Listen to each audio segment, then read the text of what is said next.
Aquí y Ahora Producciones presenta Hablemos de Salud.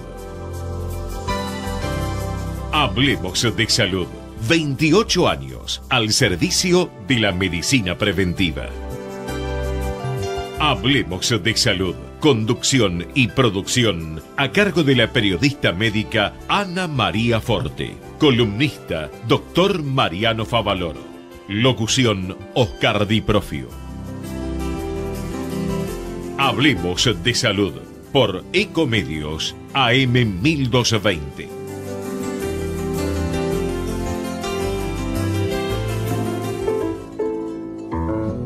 El campo como motor de nuestra economía y los trabajadores rurales como sus protagonistas. UATRE, Unión Argentina de Trabajadores Rurales y Estibadores. 70 años, con los pies en la tierra.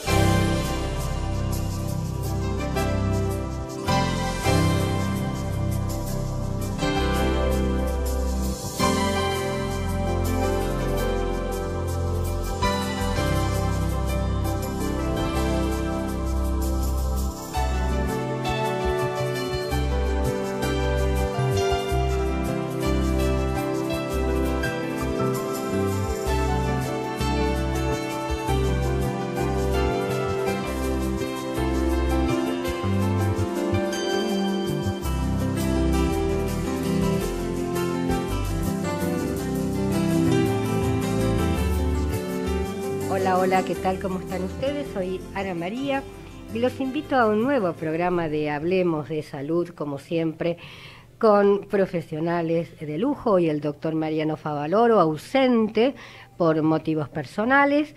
Le mandamos desde acá un beso grande porque, bueno, están atravesando una situación delicada en la familia. Les comento quiénes nos van a visitar en el día de hoy. Vamos a estar con el doctor Oscar Rizzo, neumonólogo, jefe del Departamento de Urgencias del Hospital María Ferrer. Nos va a hablar de fibrosis quística, que es la enfermedad, y el 15 de septiembre se conmemora el Día de la Fibrosis Quística. Escuchen que el tema va a ser muy interesante. También nos visita el doctor José Cascarino, jefe de neurocirugía del Hospital Santoyani. Va a hablar acerca de accidente cerebrovascular. Señora, señor, hay que cuidarse, ¿no es cierto? También estamos con la doctora Ana María Pugliese, médica pediátrica, hematóloga, jefa del Servicio de Medicina Transfuncional del Hospital de Pediatría Juan P. Garrahan. Bueno, va a contar qué hacen en el servicio, qué pasa con la donación de sangre, entre otros temas. Bien, les quiero hablar algo, ¿no? Que de pronto mucha gente lo piensa, pero no tiene un micrófono para expresarlo. Yo siempre dije que amo los profesionales de la salud porque yo fui periodista médica antes de hacer la carrera, porque cuando empecé todavía no existía la carrera de periodismo médico. Posteriormente y al cabo de muchos años la realicé. Entonces he vivido los últimos 28 años con ellos. 10 años en el Hospital Santoyani, 10 años en el Hospital Garrahan, Eva Perón de San Martín, Santa Lucía, etcétera, etcétera. La medicina, a través de los años, de estos años que yo puedo contarles, ha evolucionado muchísimo. Mucha tecnología, medicación nueva. Pero ¿saben qué se está perdiendo? Lo que ustedes dicen. El doctor no me escucha. El doctor está apurado. Me dan un turno para mes y medio, 2 meses y pago una prepaga. Los hospitales están llenos de gente. Entonces, el médico realmente no puede, imposible es, en 7 minutos que le da una obra social para atender a un paciente, atenderlo como se merece. Porque el médico tiene que vivir y comer como todos nosotros todos los días, y con un magro sueldo no llega. Entonces tiene que correr de un consultorio particular o de una obra social a la otra, y la medicina poco a poco se fue deshumanizando. Estábamos hablando minutos antes de comenzar el programa con la doctora Pugliese, ¿no es cierto?, del Garraham, y decíamos que cómo ha cambiado cuando nosotros éramos pequeñas, en el siglo pasado, ¿no es cierto, doctora? Pero no al principio del siglo, sino en la segunda parte, igual que el doctor Cascarino. Había un médico que le decíamos el médico de cabecera, el médico del barrio, donde lo llamábamos y nos venía a ver, y era el mismo médico que había ayudado a mi mamá, médico obstetra, a que yo naciese, y que después con un resfrío me trataba a mí, a mi hermano. Le preguntaba a mi padre qué le pasa en esa pierna y cómo se llama la lorita, y le hablaba a la lorita. Son cosas que uno no se olvida. Tomaba un té, tomaba un mate, tomaba un café.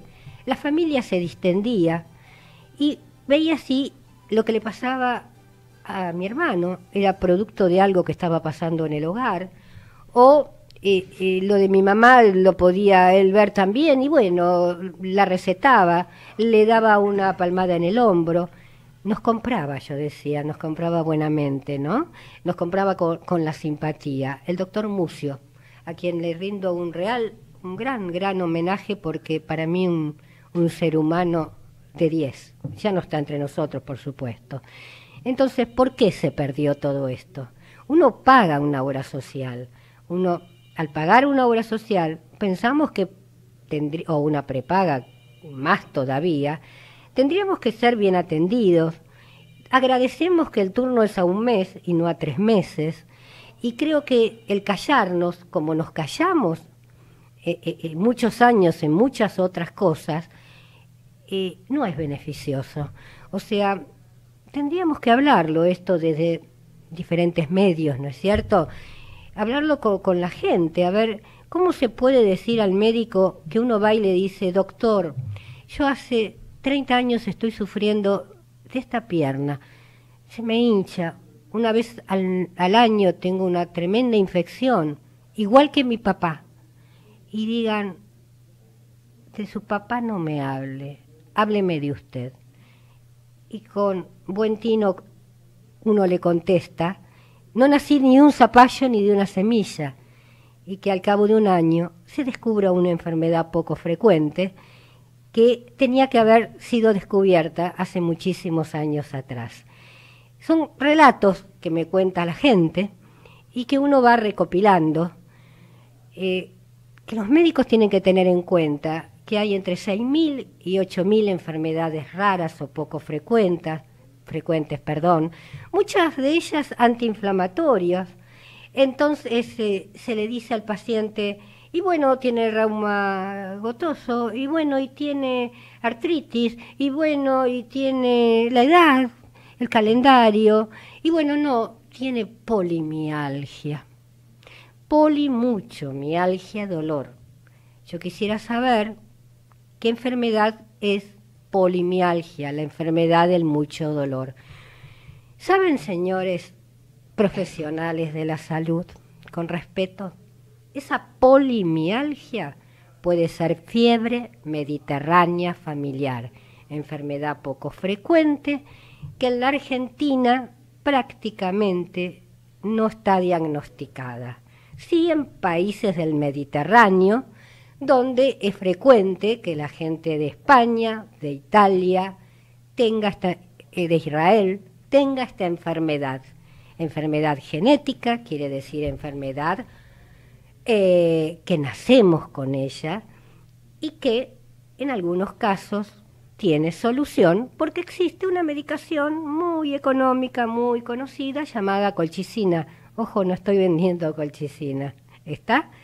Es un antiinflamatorio donde muchas de las polimialgias pasarían a ser fiebre mediterránea familiar.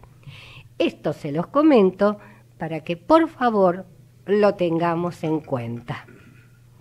Bien, y ahora, ¿qué les parece si hacemos un pequeño paréntesis y luego continuamos? Señor empresario o profesional de la salud, La difusión de su producto o servicio a través de nuestro programa es el medio más eficaz para acceder al público. Comuníquese con el Departamento de Publicidad 154-989-0420. Si tenés fiebre, dolor de garganta, de cabeza o malestar general, no te automediques y consulta a un médico. Cuidémonos de la gripe. Para saber más, entra a buenosaires.gov.ar/salud. Mejor salud pública, más cerca tuyo. Buenos Aires Ciudad. Vamos, Buenos Aires.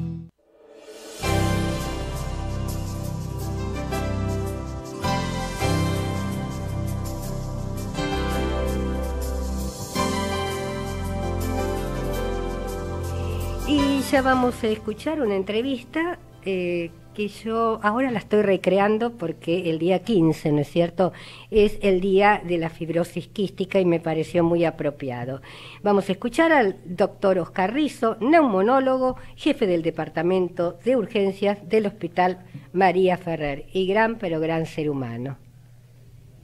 Bien, ya estamos con un gran amigo, el doctor Oscar Rizo, neumonólogo, jefe del Departamento de Urgencias del Hospital María Ferrer. Buenos días. ¿Qué tal? ¿Cómo estás? Muy bien. El doctor va a hablar de fibrosis quística. Y yo quiero contarle a la gente algo.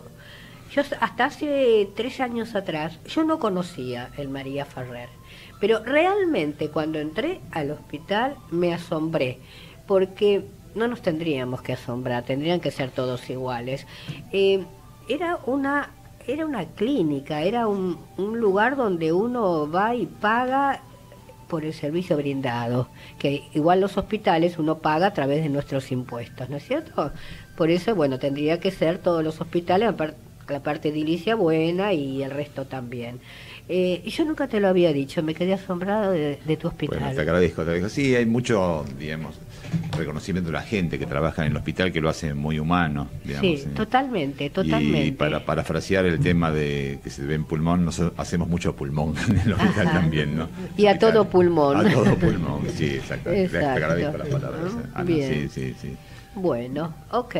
¿Qué es la fibrosis quística? Bueno, si seguramente hace unos años atrás un pediatra hubiese venido a hablar de esta enfermedad, porque es una enfermedad que la conocen mucho más los pediatras que los neumonólogos de adultos, como soy yo. Sin embargo, ha ido cambiando en el mundo la expresión de esta enfermedad. Básicamente la enfermedad es una enfermedad sistémica, o sea que compromete todo el organismo, pero que ataca las glándulas secretoras. Entonces, los pacientes suelen tener problemas respiratorios por alteración del moco o de las secreciones bronquiales, problemas pancreáticos por la secreción de por la alteración de las secreciones pancreáticas, y eso lleva, diríamos, a que sea una enfermedad que está caracterizada como una enfermedad mortal, pero quizás conviene aclarar este término porque, claro, era una enfermedad tremenda a principios de los años 20, digamos, pero que se conocía desde hace mucho tiempo, o sea, comprometía a los chicos, tenían los primeros años compromisos intestinales variados y después aparecía el compromiso pulmonar con graves secuelas pulmonares que generaban que estos pacientes tenían lo que se llaman bronquiectasias, que son dilataciones bronquiales, y terminaban entrando en insuficiencia respiratoria y falleciendo. Para que tengas una idea de lo que esta enfermedad significa, por ejemplo, la otra vez había encontrado una frase de del folclore irlandés del año 15, que decía algo así como: "Ay del niño que al ser besado sabe salado, pronto ha de morir". Digamos, porque una de las cosas que les pasa a los pacientes con fibrosis quística es que tienen sudor salado. Y los chicos, cuando tenían esa enfermedad, se morían dentro del año. De hecho, esta enfermedad fue descrita en los años 30 por una patóloga, no por un médico clínico. Una patóloga que descubrió los casos, que era Dorothy Anderson, una patóloga famosa americana, que descubrió, detectó 10 o 12 casos de pacientes que se habían muerto con esta patología y ninguno llegaba al año de vida. A los años 60 la gente vivía hasta los 10, 12 años. Hoy, en los países centrales, hay algunas diferencias, los pacientes pueden tener 50, 60 años de vida, y los que nazcan en estos años con esta enfermedad pueden llegar a vivir una vida absolutamente normal, transformando esta enfermedad en lo que sería una enfermedad crónica por ejemplo, como puede ser la diabetes. Y yo me enteré de una pareja, el médico, que tuvieron 4 hijos con fibrosis quística, y los 4 murieron. Claro. Bueno. Ahora pregunto, dejando de lado el caso. Sí. Una persona que no es médica, puede ser ignorante, pero una persona, ¿cómo se arriesga a tener 4 médicos? ¿Cómo se arriesga a tener 4 chiquitos con fibrosis quística? Bueno, decisión difícil y que entra dentro de la ética de las discusiones. Lógico. Para que vos tengas la enfermedad, cada uno de tus padres tienen que ser portadores. Pero portador no significa padecer la enfermedad. Básicamente cada uno aportamos 2 genes.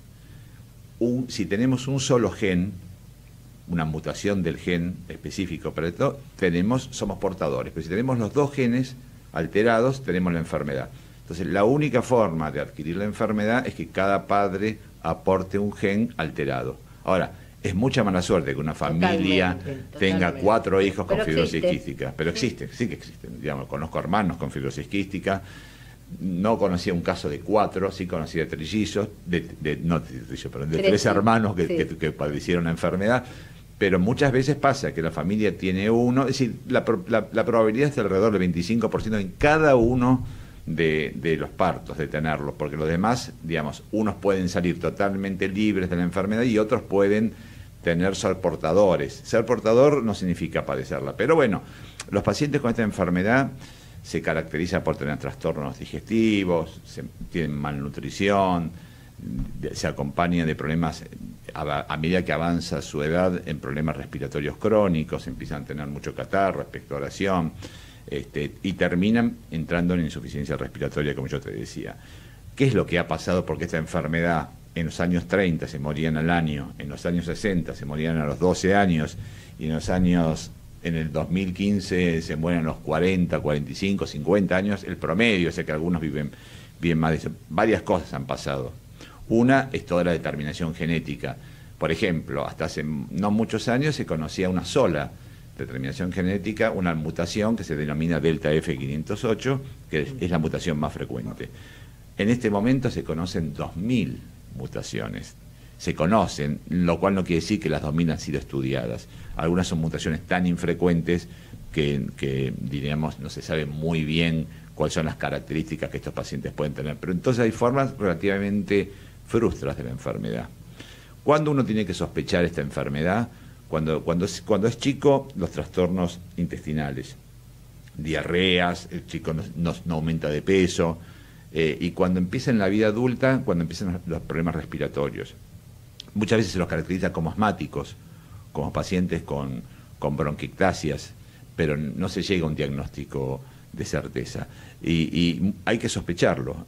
La sospecha básica es cuando el paciente tiene 2 cosas, que es el compromiso digestivo o intestinal y la malnutrición asociado a un compromiso respiratorio. Claro, antiguamente, ponele 50, 60, 65 años atrás, cuando un chiquito empezaba con una diarrea, y capaz que estaba 1 año, era diarrea infantil, ¿está? Y no se tomaba, o sea, de acuerdo a la cantidad, o sea, te hablo de medio siglo atrás, no se tomaba ningún recaudo a ver de dónde venía eso. Claro, sobre no todo se podían. En los cuadros crónicos. Claro, porque claro. Una cosa, digamos, es el episodio agudo, que puede ser una bacteria o un virus, claro. Pero otra cosa es el cuadro crónico, el paciente que permanentemente tiene de trastornos vida, diarreicos, ejemplo, y eso genera malnutrición, digamos. Bueno, muchos pediatras desconocían la enfermedad, digamos. Lógico, Es la enfermedad más frecuente desde el punto de vista genético, digamos, no es cualquier enfermedad. O sea que en el mundo se calcula que 1 cada 4.000 nacimientos pueden padecer esta enfermedad. En Argentina, ahora que se está haciendo el screening neonatal, se calcula 1 cada 7.000 más o menos. Nosotros tenemos muchos más que otros países latinoamericanos, porque en general la rama europea de nuestra sociedad, diríamos, es la que aporta la mayor cantidad de genes para este tipo de enfermedad. Somos, yo siempre digo, un crisol de razas, pero claro. No fuimos muy favorecidos. Sí, bueno, pero también al tener un crisol de raza tenés un crisol de mutaciones por eso.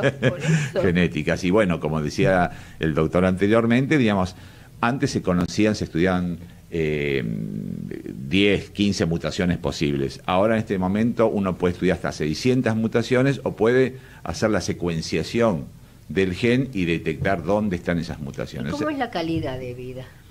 La calidad se ha ido mejorando enormemente, digamos, en estos años se ha ido mejorando mucho. La calidad era mala, yo te diría que hace años atrás, ahora con los pacientes con mejores terapias respiratorias, con mejores antibióticos, con antibióticos inhalados, y en los últimos años con algo que ya charlamos un poco, que es la medicina personalizada. Es decir, básicamente el defecto en esta enfermedad es una proteína que interviene en el flujo de cloro y sodio dentro de la célula. No voy a entrar mucho en detalles técnicos, pero estos pacientes tienen un moco muy espeso porque se reabsorbe, diríamos, mucha cantidad del sodio y se espesan las secreciones en las vías aéreas. Esa proteína está regulada por un gen, digamos, y si esa proteína no se forma, diríamos, ese canal no funciona en forma adecuada. Ahora hay medicamentos que modifican esa proteína. O sea, en algunos lugares la activan, como si tuviese un enchufe, la prenden, y entonces ese paciente, digamos, empieza a tener un canal funcionante que antes no lo tenían. Es el caso más espectacular en ese sentido, porque estás actuando genéticamente sobre una proteína dentro de la célula, que lo que haces es activarla, es como prender la luz de esa proteína, la prenden, que antes estaba apagada, digamos, y eso genera que muchos pacientes, por ejemplo, con mutaciones no tan frecuentes como la delta F508, pero otras como el G551D, que esta proteína está inactivada, diríamos, pueden tener una vida normal si se los toma de chicos, o mejorar mucho la calidad de vida si se lo toma de grandes. Por ejemplo, Rizonte, uno sospecha, se hace un estudio genético. Yo, o sea, lo que siempre hago volar es la fantasía, y algunas veces sirven y otros no. Habrá un momento en el mundo que se pueda estudiar desde la panza de la madre. Bueno, ahora, desde hace ya unos cuantos años en Argentina está el screening neonatal, que eso cambió totalmente. Es decir, cuando un chico nace, en general está distribuido en todas las provincias del país y casi prácticamente en todo el país se está haciendo el screening neonatal. O sea, con una gotita de sangre vos sabés si ese chico, entre otras enfermedades, puede tener fibrosis quística. Bien. Y eso es fundamental, porque al poder... Yo lo desconocía, claro, por eso te lo pregunté. Bueno, eso se está haciendo, diríamos, todavía falta generalizarlo en algunas provincias, en el sector privado y demás, pero en el sector estatal, diríamos, cuando un chico nace, se hace. Sí, en el sector público yo te diría que está cubierto casi en prácticamente un 99%, 100%. Sí, 99 como decís vos, sí. En algunos, por ahí hay algunos retrasos por situaciones geográficas, que tiene que la muestra hacer un viaje un poco más complicado, pero en el sector público está bastante cubierto. El sector privado, como es una ley, está de a poco entrando y muchos hacen derivaciones. También se puede hacer, para contestar lo que vos decías, el estudio en vellosidades coriónicas de la madre, claro, en el caso de que se sepa que la madre es portadora de la mutación y el padre también. Digamos, ahora, ¿qué se hace después con esa información? Es un dilema ético. Digamos, es otra cosa, pero se podría hacer el estudio desde las vellosidades coriónicas. De hecho, hay un tema inclusive que se está haciendo, digamos, que está tomando cierta relevancia, que es buscar en algunos tipos celulares del feto en la circulación de la madre sin necesidad de tomar la vellosidad coriónica.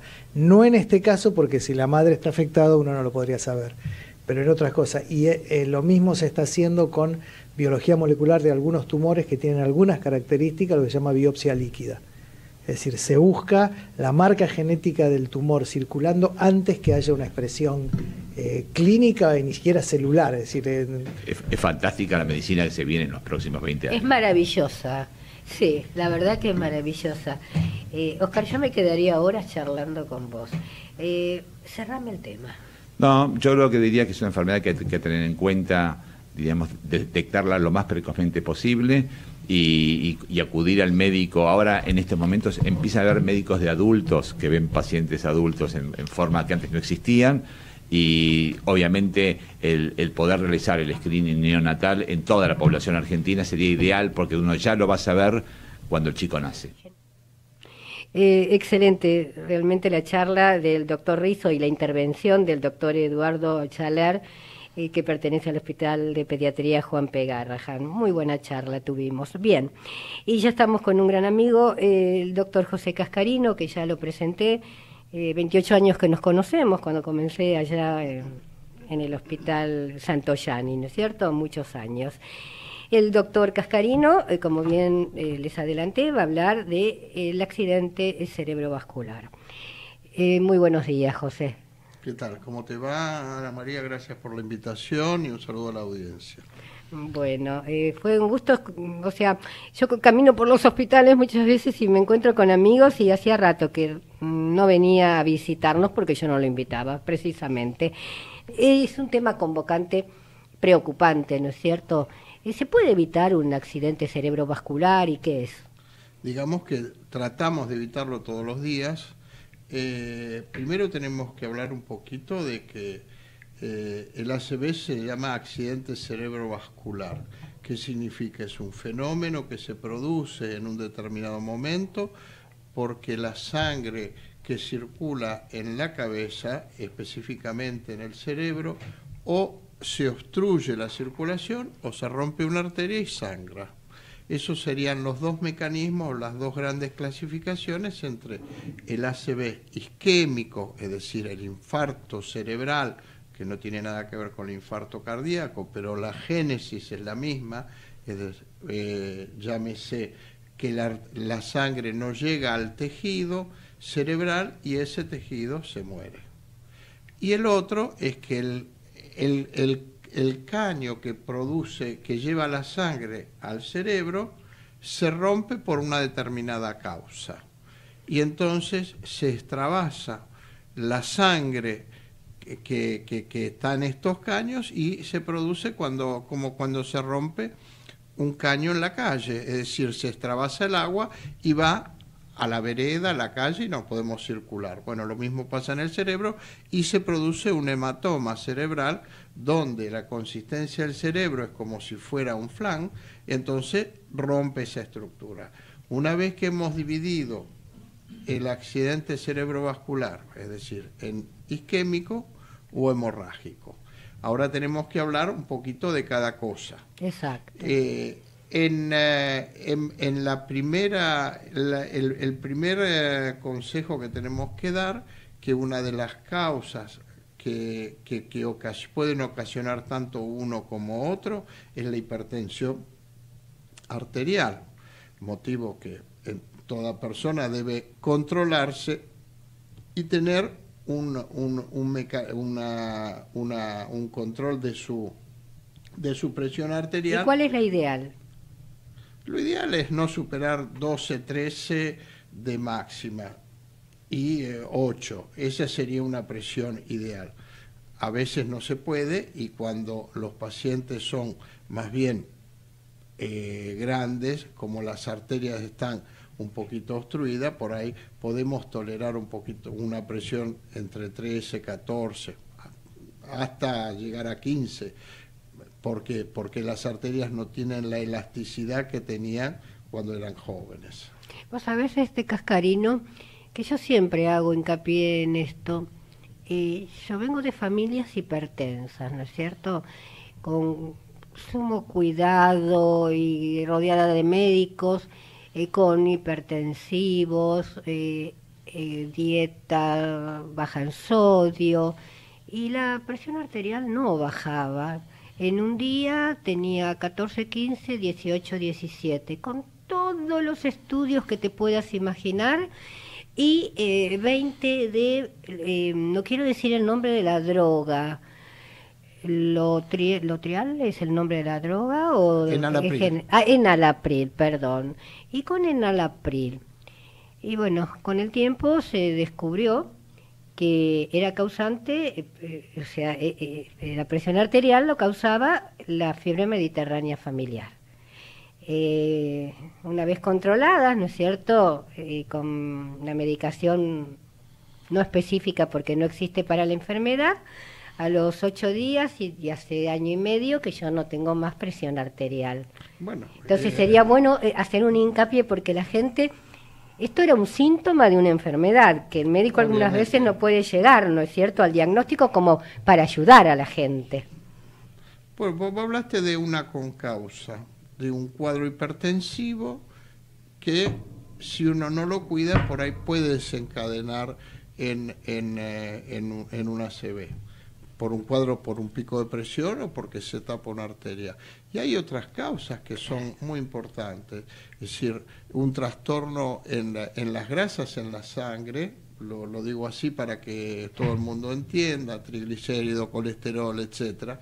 Y otro elemento muy importante que vemos que hace estragos en la circulación cerebral es la diabetes, que es una enfermedad que va obstruyendo progresivamente las arterias, y todo eso trae consecuencia de los ACV, tanto isquémicos, porque se tapan, o hemorrágicos porque debilitan la pared y un pico de presión puede romper una placa de ateroma y romper una arteria. Obviamente también tenemos que hablar de los ACV cuando hay otras causas, por ejemplo, causas embólicas. Vamos a ocuparnos un poquito del ACV isquémico. El ACV isquémico se tapó una arteria, pero también puede venir un émbolo del corazón o porque tenemos vegetaciones infecciosas que no las hemos... ¿Qué es un émbolo? Un émbolo es como si fuera un coagulito que se desprende de alguna parte y se va, es como si fuera en la cañería que uno tira un papel que no tiene que tirar y entonces en un determinado momento se obstruye. Eso puede ocasionar también una isquemia. Esto estamos hablando de los casos de los accidentes isquémicos, es decir, los que se tapan las arterias. Y después tenemos que hablar de los hemorrágicos.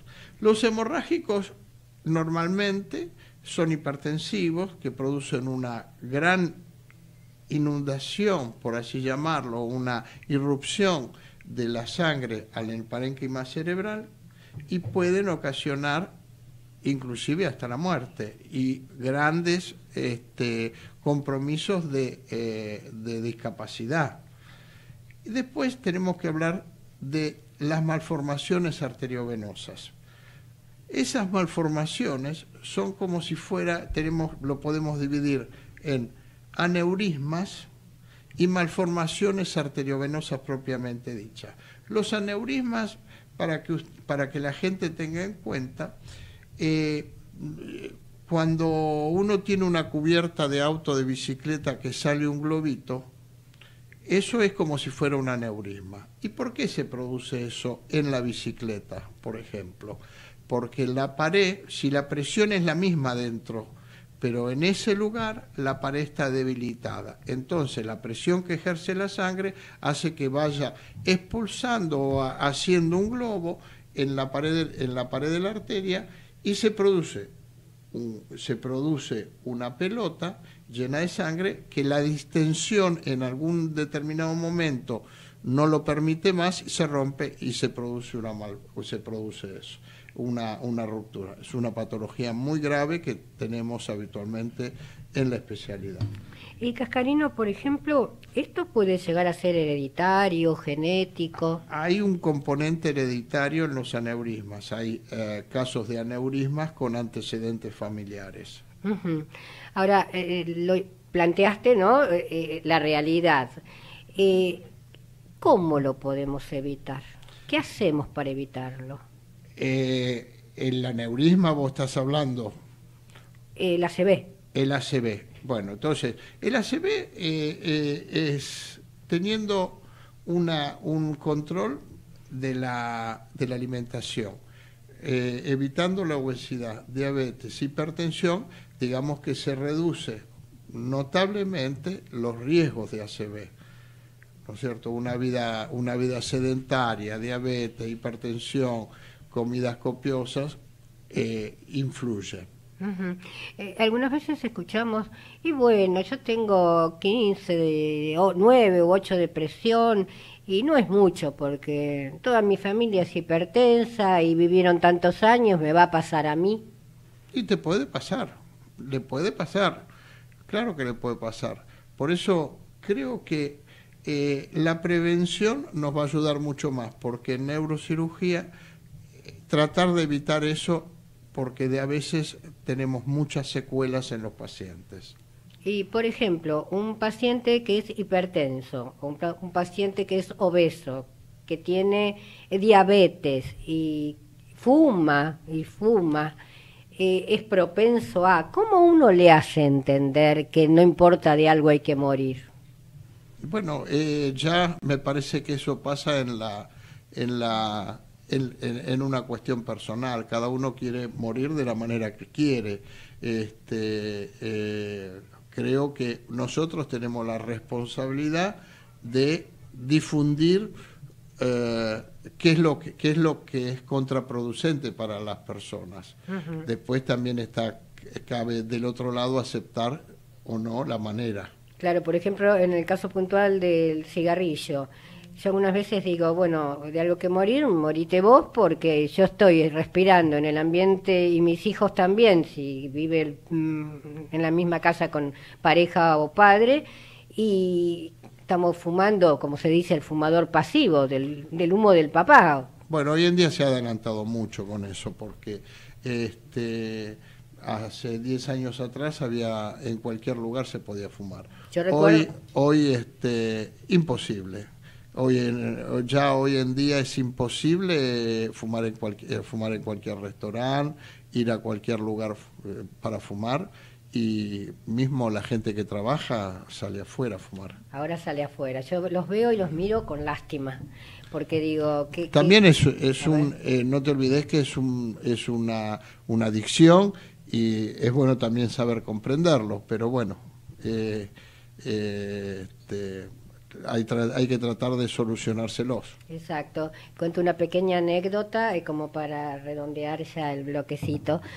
Hace una cosa de 10 años atrás a mí me invitaron a un desayuno donde se iba a hablar de cáncer de pulmón, lo que acarrea muchas veces el cigarrillo.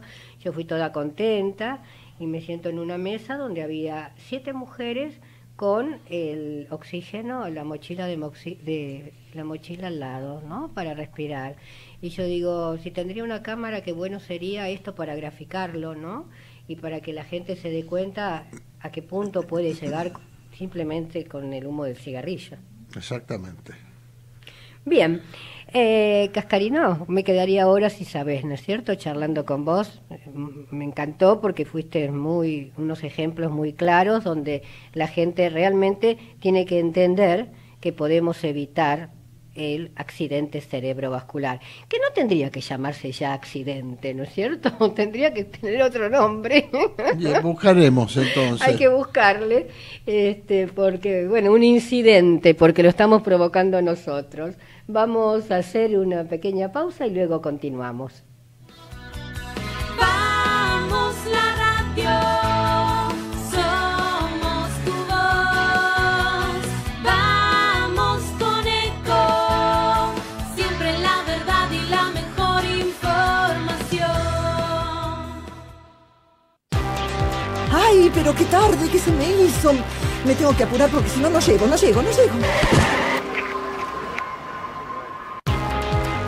No. ¿Pero seguro? ¿Qué problema? Bueno, vamos a encontrar una solución. Bancame ahí que en 2 minutos estoy con vos. Bueno, vos ahora te tenés que ir. Sí, pero yo quiero hablar de esto ahora. Cuando llegue a casa te llamo. 3 de cada 10 muertos en el tránsito son peatones.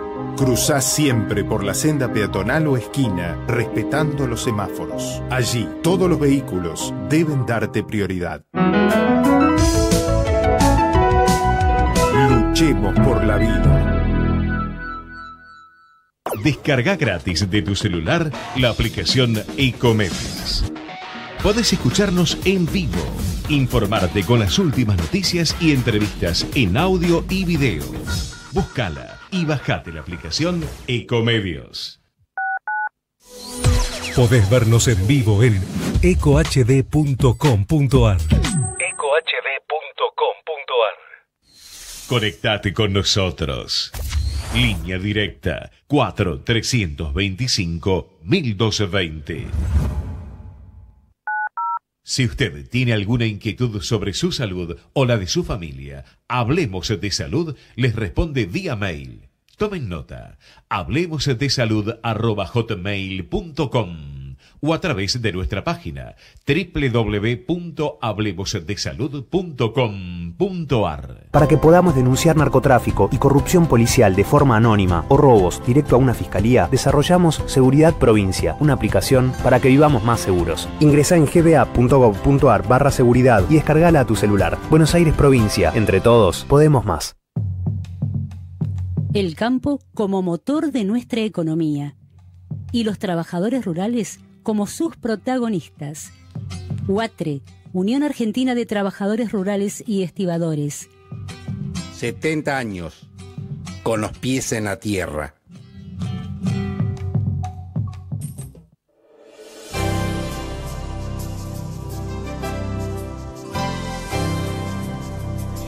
Y continuamos con Hablemos de Salud. Y ya estamos con la doctora Ana María Pugliese, quien del Hospital de Pediatría Juan P. Garrahan, ya la presenté, va a hablar acerca de, del funcionamiento, ¿no es cierto?, del servicio, precisamente donde ella es jefe de medicina transfusional del hospital. Muy buenos días, ¿cómo te encontrás? Hola, muy buenos días, muchas gracias por la invitación. Al contrario, la agradecida, yo siempre digo, si no fuese por ustedes, 28 años en el aire no hubiésemos podido estar. Y de pronto la gente dice, bueno, ¿y qué quiere decir eso? Sí, un poco es eso, es el servicio de medicina transfusional suena raro porque tal vez la gente no conoce de qué se trata, entonces es un poco explicarles qué es lo que hacemos en el día a día, de qué se trata.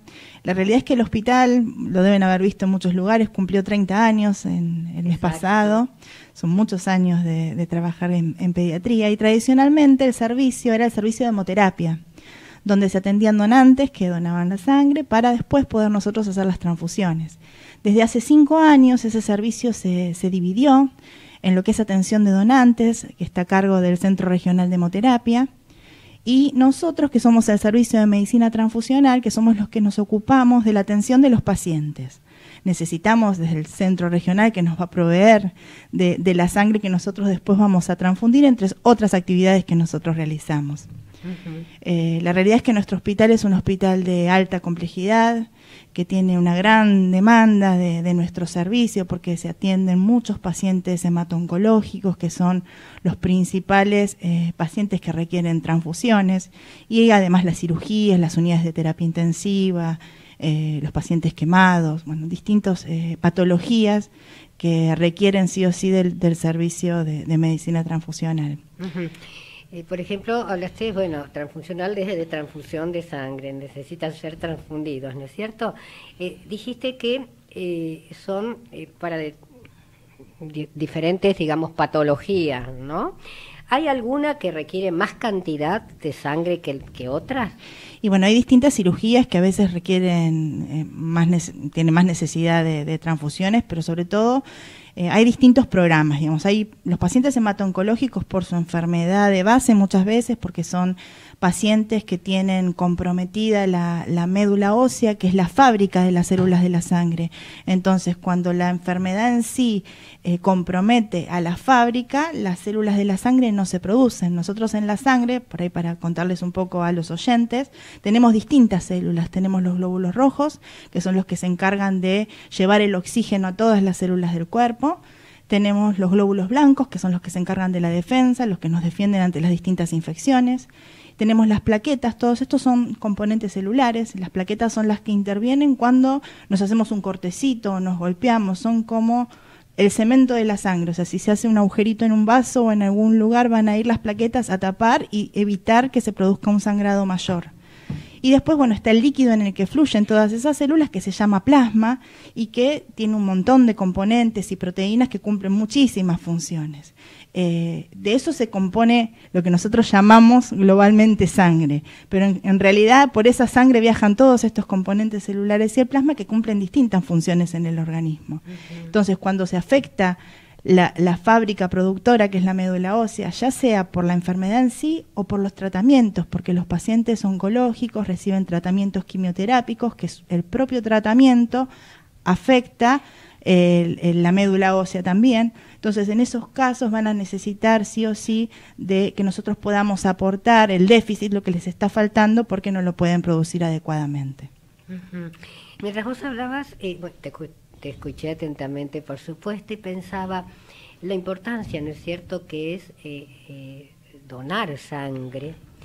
Y a su vez pensaba, ¿qué pasa con esas familias que su religión no le permite recibir sangre?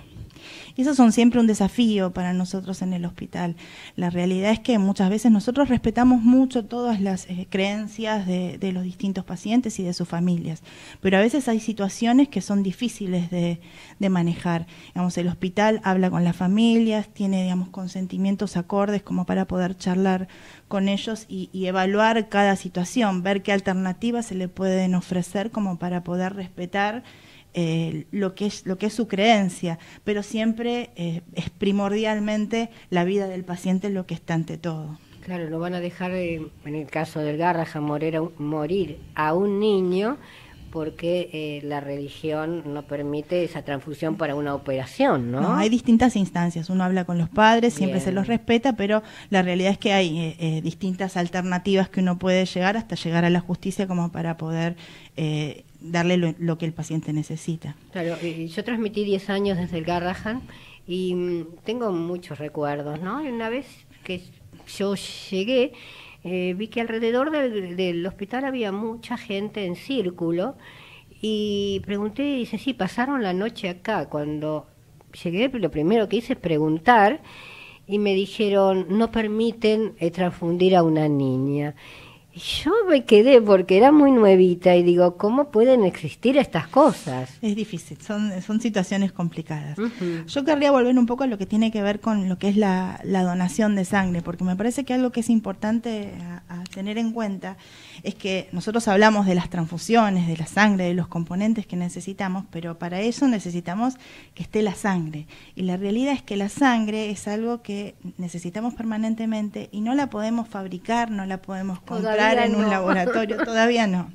Y sí o sí entonces necesitamos de la buena voluntad de los donantes que se acerquen a donar.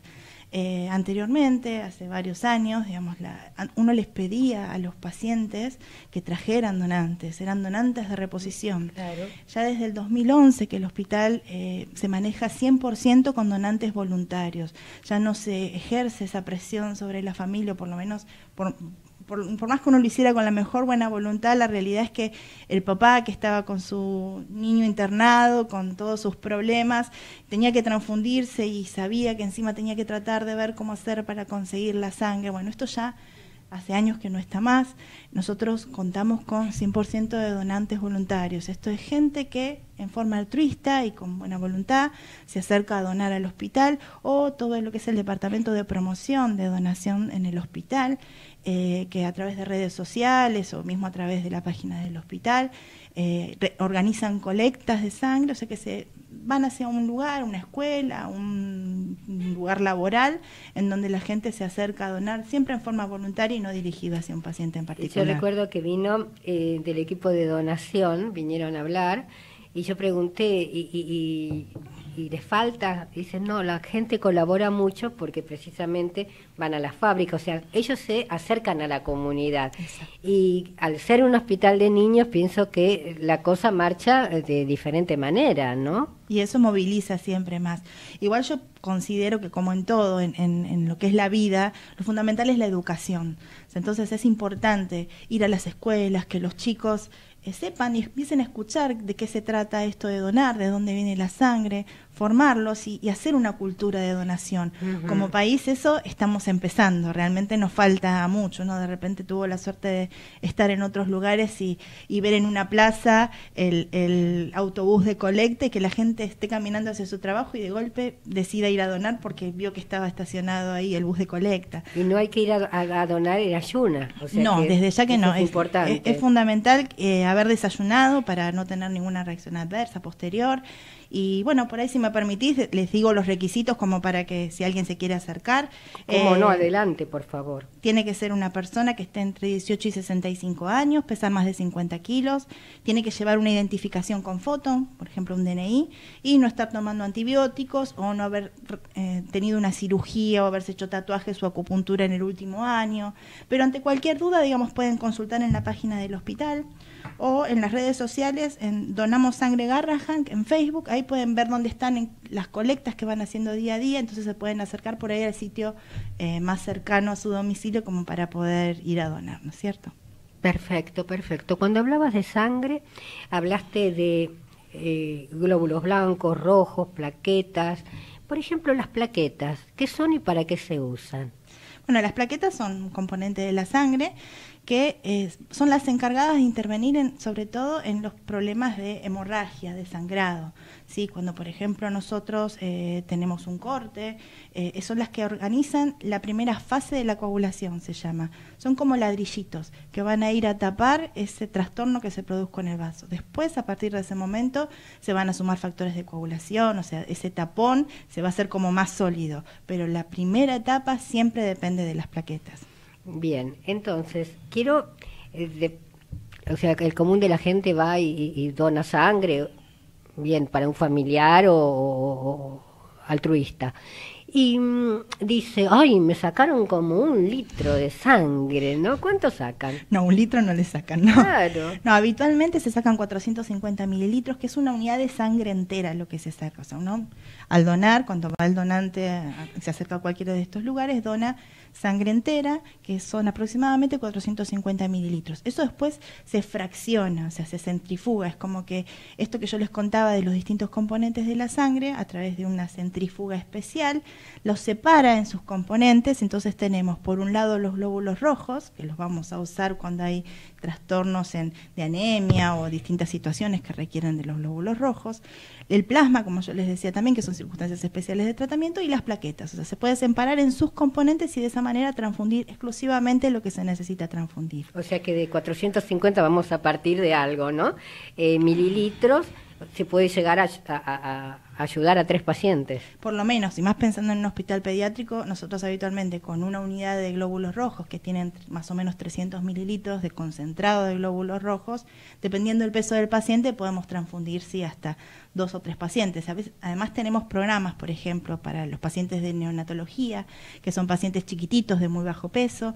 Entonces reservamos una unidad de un solo donante cuando está internado en la NEB y sabemos que va a requerir transfusiones en forma periódica, y esa unidad, durante toda la vigencia de esa unidad, que normalmente es de 42 días, queda reservada para ese paciente, y cada vez que ese paciente necesite transfundirse glóbulos rojos, se toma la fracción nada más que necesita ese paciente y lo exponemos a un solo donante, porque si bien, digamos, hoy en día se hacen muchísimas pruebas y los riesgos de transmisión de enfermedad sexual disminuyeron, están presentes siempre y uno lo tiene que tener en cuenta. La última pregunta, otro mito. Por ejemplo, mi sangre es muy espesa. Eso son los dichos populares. Claro, claro. La realidad es que la sangre tiene la fluidez habitual que tiene que tener, o sea, no es algo que... Y eso no impide que la persona pueda acercarse a donar. Por eso es importante que, lo mismo que se decía esto de yo tengo hipertiroidismo y no puedo donar, no es cierto, puede donar. O soy hipertensa y no puedo donar. Si tiene la presión arterial controlada y toma la medicación habitual, puede acercarse a donar. Entonces es importante que las personas consulten, tanto en la página del hospital o que se acerquen, porque lo más probable es que puedan donar, y de esta manera ayudar a muchos chicos. Pugliese, excelente. Ojalá que la gente tome conciencia de la importancia que, bueno, donar sangre es dar vida, ¿no es cierto? Desde ya que sí. Y todavía no se puede sustituir por nada químico. Muchas gracias. Gracias por tu presencia y bueno, gracias a todos los que nos están escuchando y deseamos serles útiles. Recuerden, los espero el próximo martes en este mismo horario. Chau, chau.